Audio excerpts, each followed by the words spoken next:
Good morning, everybody, and welcome to another installment of devotionals by your Calvary Chapel Grants Past pastors. I hope you all had a wonderful 4th of July as we celebrated our nation's independence.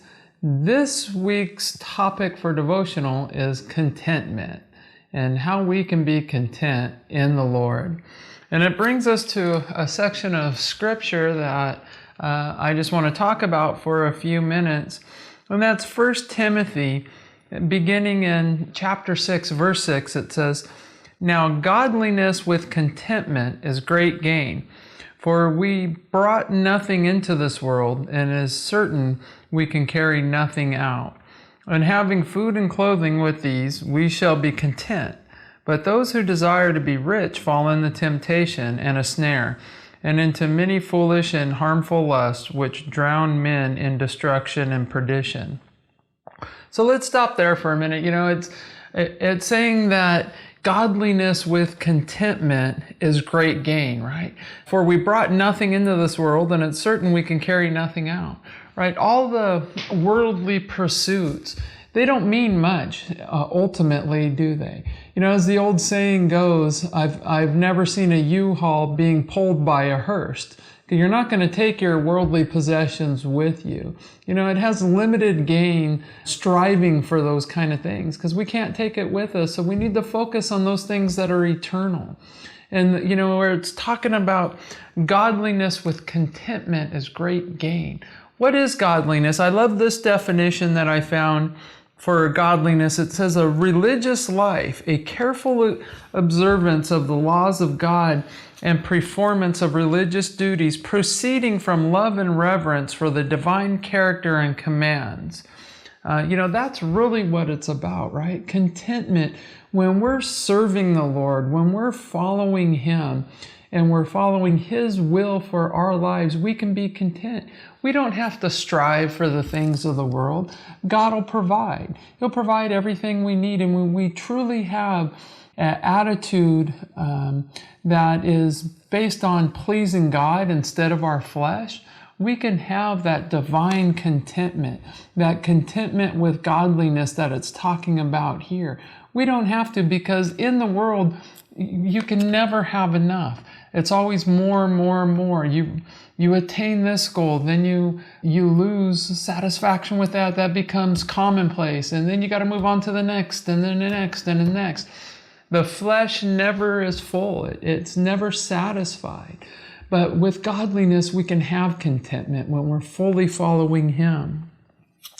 In Philippians chapter 4, verses 11 through 13, it says, "Not that I speak in regard to need, for I have learned in whatever state I am to be content. I know how to be abased, and I know how to be abound. Everywhere in all things I have learned both to be full and to be hungry, both to abound and to suffer need. I can do all things through Christ who strengthens me." What's Paul saying here? He says, no matter what our earthly situation is, we can have contentment in it. How can we have contentment in it? Because we can be content in knowing that we can do all things through Christ who strengthens us. Whatever God's will is for our lives, He'll bring us through those times of suffering, through those times of trial, through those times of, as it says here, abased or abound, the times of need and the times of plenty.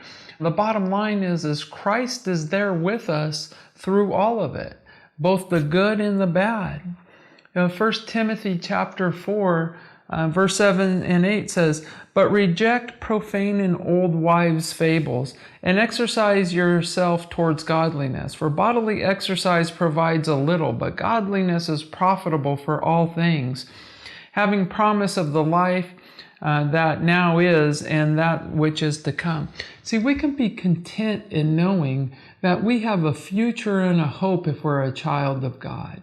If we're a child of God, we can be content in knowing that God has our best interest at heart.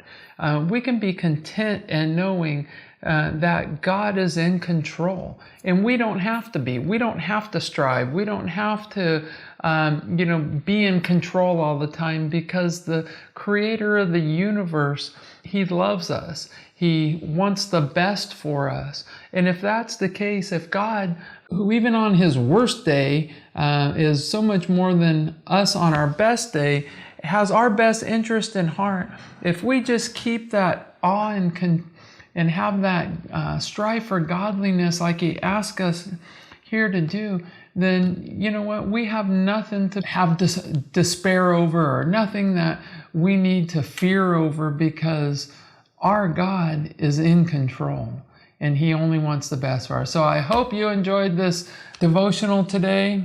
On Monday, there's many more great devotionals to come for the week. Have a blessed week in the Lord, and we'll see you at service soon. God bless.